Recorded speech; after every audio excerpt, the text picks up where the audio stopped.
We're going to open this up to questions from all of you in just a moment, but there's one question I would like to kind of pose to both of you to get started, and it actually jumps right off of Mehnaz's closing observation that you said when you studied Judaism, in many ways it helped to deepen your own faith and your own Islam. So I wondered, I don't want to put you guys on the spot to speak to personally about your own faith and spirituality, but if you're willing to go there, I would just love to ask you, what, and Mehnaz, you've already kind of indicated this, but maybe to say a little more about what kind of impact these, interfaith experiences and your work with members of other faith traditions and your kind of interfaith coalitions and politics that you've been involved in, what kind of impact that's had on your own faith and spirituality?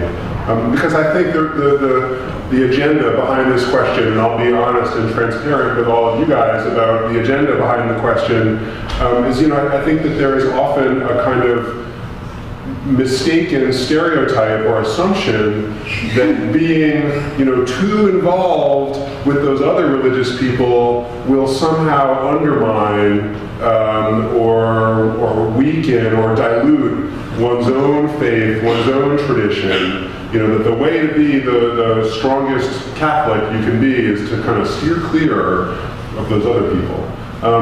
But I think it often works the opposite way, that as Mehnaz has already kind of indicated, that your engagement with other people can in some ways deepen your own faith. So I'd love it if you guys could talk a little bit about that path in your own life, and then we'll open this up more broadly to everyone. I think mine's on, yes. Should I take this one first? Terrific. I think from my perspective, Henry, thank you for asking that question. It did deepen my faith, and I think it was frankly through some of the interfaith work that we did with the local Muslim communities, particularly in Staten Island and in Manhattan, because what we were able to do at those times was before we undertook doing things like I said, the acts of compassion, feeding the hungry, and other acts such as that, we had these planning meetings, and we went to the local mosques. And I have to be honest with you, as I said, I in my personal experience, have friends who are Muslims, but I have to say, I've never been to a mosque before. I mean, this is true. I'm not as young as you guys are. I mean, I'm decades beyond you. So it was really a very fascinating thing growing up in New York, having never been in a mosque before. And it was, I think, through the example of going into the mosque and looking at the devotion of the people. We were there, thankfully, at the time when the call to prayer, when the azan was set aloud. And at that time, all of our Muslim partners stopped, and they invited us. They said we were welcome to stay, but they immediately went into prayer. And I have to say, the devotion that I witnessed when the prayer was taking place, to me was beautiful. It bespoke my experience of sometimes walking along the street, and sometimes you see people, and they could be selling hot dogs, or they could be selling pretzels, or they could, maybe even driving the cab. But then sometimes you'll see they pull on the side of the road, they put their prayer rug down, and then facing Mecca, they do their prayer, and they do that 5 times a day. And to me, it brought home some of the devotion that I saw, began to really make me question the devotion I had to my faith.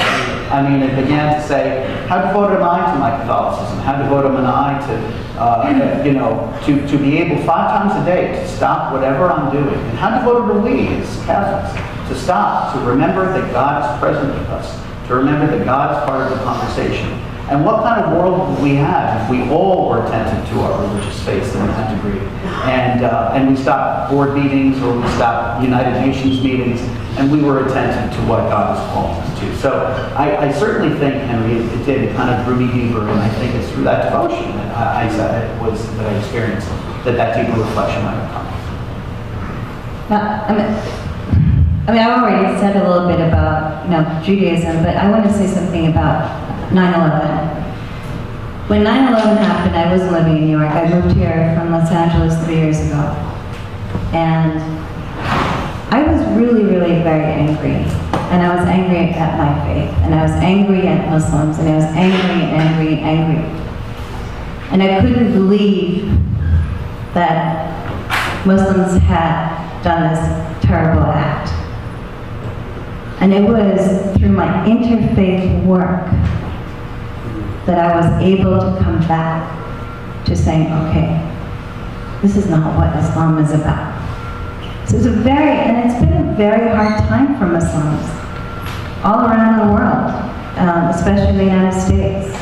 But when I saw other Muslims and Christians and Jews and even Buddhists and Hindus and secularists reaching out to Muslims and saying, you know, this is terrible, but you know, we're not going to let this destroy the Muslim community in America. It was a very, very troubling time for me, spiritually, emotionally, physically, because there were lots of incidences of racism towards me. But you know, that was really where I felt the interfaith engagement, cooperation, the way that even my college, Manhattan College in 2011 hired me courageously, standing by me, saying, we want her, we trust her. And there were a lot of people not very happy about my hire because I was heading a Holocaust Center. So there's a big controversy here. But the support that I got post 9/11 from faith communities brought me closer to my own faith and my spirituality.